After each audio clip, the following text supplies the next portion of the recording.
is one of the more prolific takedown artists in the UFC at present, and when you get some praise from Daniel Cormier when it comes to your offensive takedown game, you know you're doing something right. And we talk about wrestlers and judo players and grapplers, but this guy just combines all of that.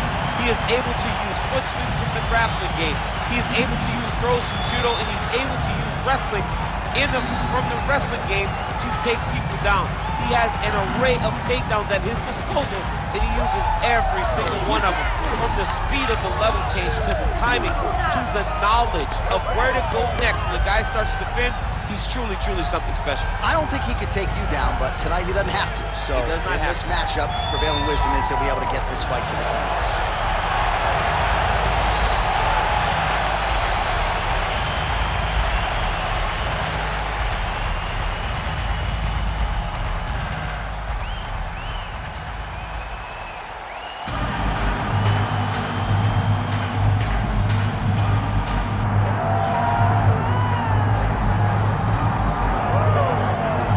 So here he is, the former UFC interim flyweight title challenger, Kai Kara-France, training out of City Kickboxing in Auckland, New Zealand. And if you're looking for a lens into how good a man and fighter this guy is, look no further than the interactions he has with his teammates and how much they care about him and how much he has helped the elite fighters like Alexander Volkanovski and Israel Adesanya realize UFC success. All of that being said, they believe eventually Kara-France is going to be the guy with 12 pounds of UFC gold wrapped around his waist. Outstanding power, underrated grappling. Tonight, though, he believes that his hands are going to do all of the necessary talking against this particular opponent.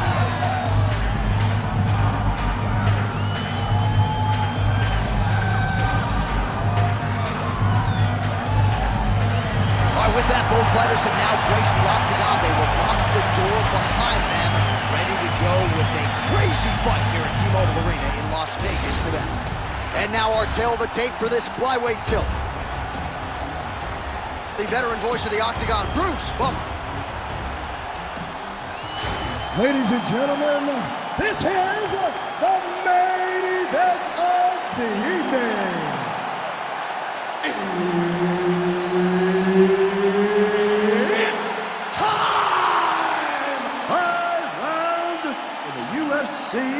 Flyweight division. Introducing first, fighting out of the blue corner, the Warrior. And now introducing his opponent, fighting out of the red corner, Kai Kara-France.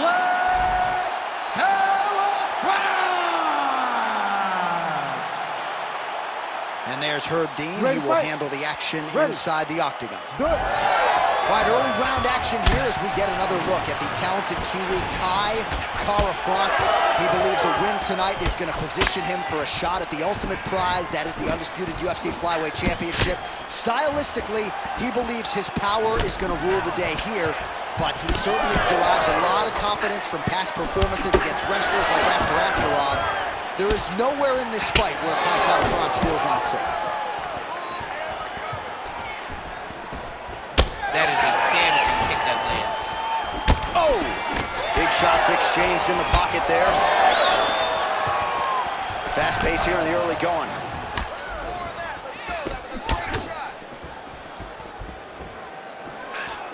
Strong straight left there. And another straight finds the target there by Kara-France. Big power shot there.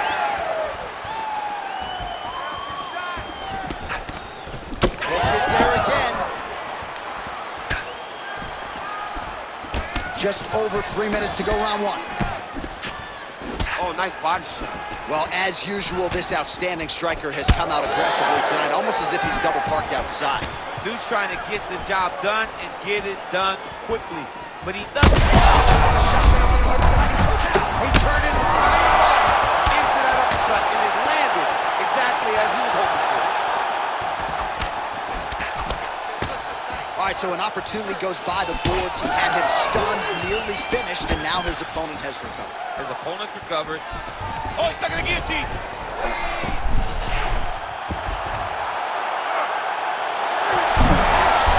Oh, he escapes. He got out. I mean, wow, that is great submission defense. Inside the closed guard now. I mean, he went right into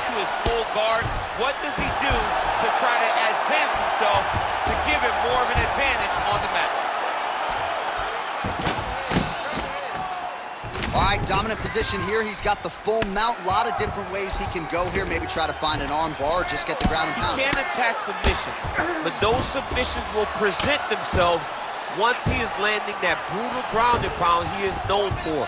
Because then his opponent will start to get a little bit desperate to get out from under him, which will then in turn leave arms dangling, or he'll turn to his knees and get choked out. All right, so yet another ground and pound strike lands right there, DC. He's getting very active now that he knows he can land these strikes. He's having his way with him here. Final seconds of round one. Making all these shots count. Round two is next. All right, so the round is over. You see, obviously, the fighter has a cut on his cheek sustained in that round, but better to be below the eye than above it. The cut man is in there trying to close it up. Behind our jab. The jab is going to set up those kicks. Well, he had a lot more than a puncher's chance coming in. Big knockdown for him in the previous round. DC, talk us through the highlight. He got in his opponent's face, landed that big punch that put his opponent flat on his back. He couldn't get the finish, but if he lands one more time just like that, he will get the victory.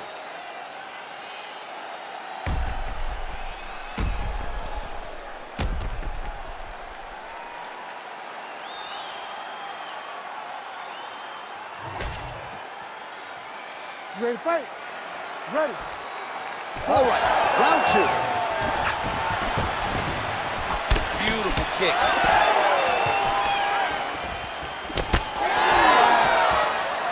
Nice right hand lands.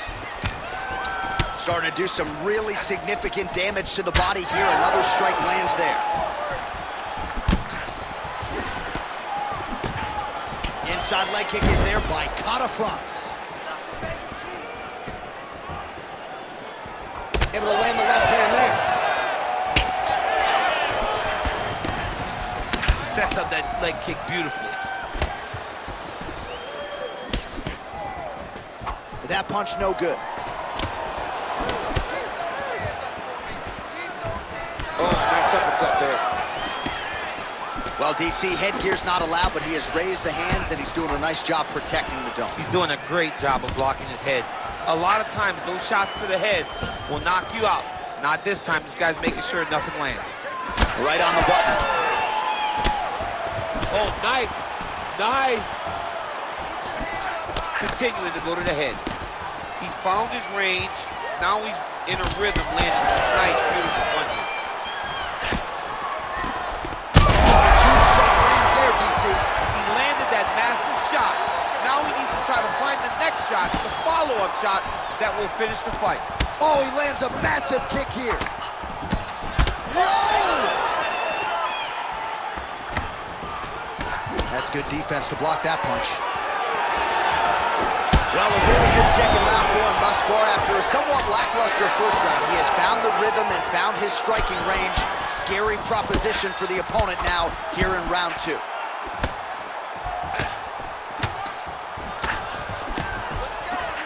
Oh, nice hook by Kata France. Oh! 90 seconds now in round two. All right, so he continues to land a high volume of strikes. You know, sometimes when you play basketball, you're in the zone. This dude's in the zone. This guy's throwing his basketball in the midst of the ocean. He can't miss with anything that's... His head's still attached to his body. The last time I saw an uppercut like that, it was Overeem versus Ngannou. And you know they still haven't found Alistair Overeem's head. Oh, big left. Oh, just opening up on him now. Lands a big elbow there. All right, so he's landed a few big uppercuts already. And DC, I know you're in the prediction business. You think he's going to set it up again here? I am certain he's going to try and set that up again. Expect it to come off of a left hook, because off the left hook, you don't anticipate the next punch coming right up the middle. He's real good at trying to find that shot. All right, there's the end of the round. I'm looking over to my left, UFC President Dana White. I think he's making out the bonus check right now. Incredible back and forth action. Sign the check, boss. These two young men deserve $50,000. Hell, let's give them each $100,000 for the performance that they just put on in one round. Both were hurt. Both were able to withstand the punishment, and I can't wait until the next round gets started. All right, so there's the end of the round, and the tide has officially turned. A huge head strike to stun his opponent. We'll see which corner can adjust here moving forward. I mean, they've got to be celebrating. They've got to be happy. Everything's working. But the other side has to be concerned. They have to figure something out, make some sort of adjustment to try to change the tide of this fight. Caught up front. Huge strike lands there, and somehow his opponent's chin held up. But you do not want to be on the receiving end of those types of strikes.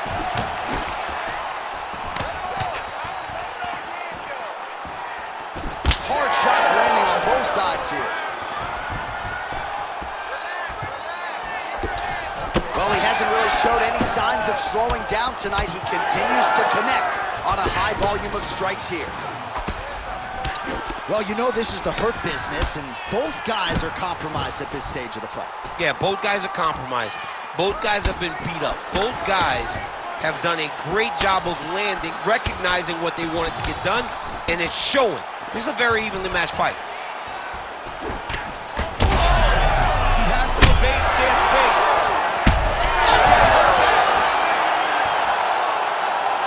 Just over 3 minutes to go in round 3. Nice punch to the head.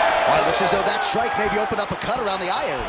Yeah, it looks like that strike opened up a cut, John, but it's nothing to worry about now, but he's got to start to protect it. Nice job by the fighter here to continue to block the shots coming his way. You think he's trying to sort of fatigue his opponent here a little bit? He's kind of watching and seeing everything that's happening in front of him. Later, you'll see him start to throw counters after blocking shots. To get the head kick home, and now his opponent in a world of trouble. Such a sneaky head kick. He did not recognize it was coming high, and now he's got him hurt bad. Crowd continues to sway with every huge shot being landed. Back and forth we go. What a fight. Oh, he's really starting to apply pressure on his opponent here. Different approach here in the last couple rounds. Oh, he's wobbling now.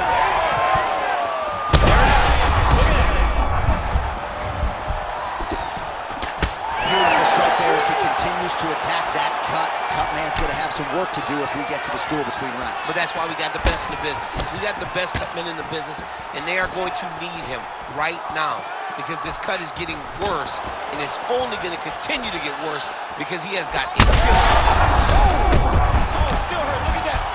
He can't even stand.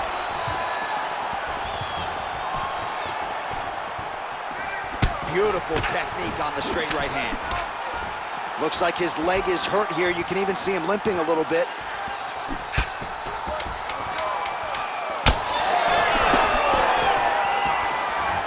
Man, these guys have some chins on them. Huge shots being landed on both sides. All right, so the round is over, and you see some obvious bleeding now. Looks like the cut is on the nose. Yes, it is. Cut man will try to get in there and shut it, but of course, as soon as he absorbs a strike this next round, that thing could reopen. Certainly bears watching here moving forward.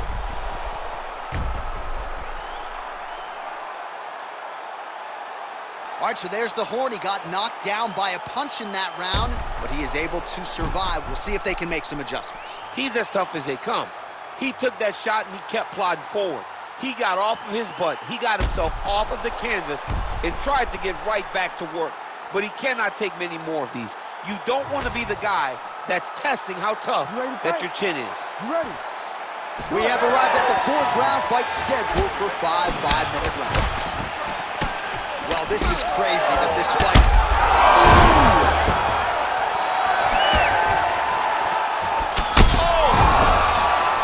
Oh, he gets back up. The question is for how long? Oh, that's big. Oh, he hurt him again, bro.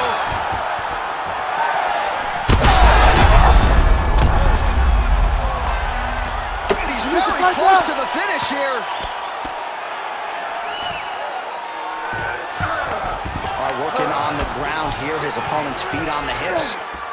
Oh, that right eye's looking pretty swollen now. Might be shut before too long. Takes his back now.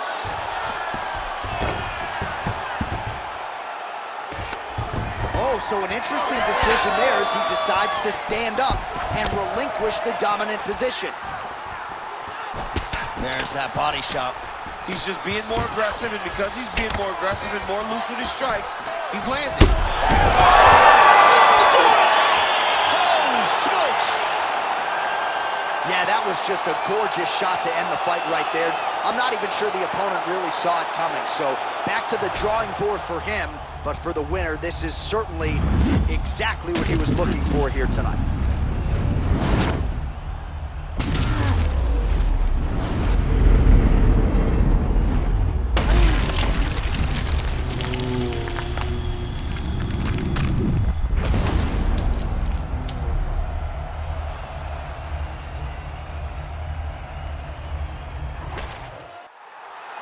The official decision is in. Here's Bruce Buffer. Ladies and gentlemen, referee Herb Dean has called a stop to this contest at 1 minute, 57 seconds of round number 4. Declaring the winner by knockout, the Warrior. Well, he's smiling ear to ear, and why not after a knockout like that? I need a ticket to the after party tonight. I mean, this is what dreams are made of. You dream of the knockout like this, and then the party after, where you and all your coaches get to celebrate the great handiwork.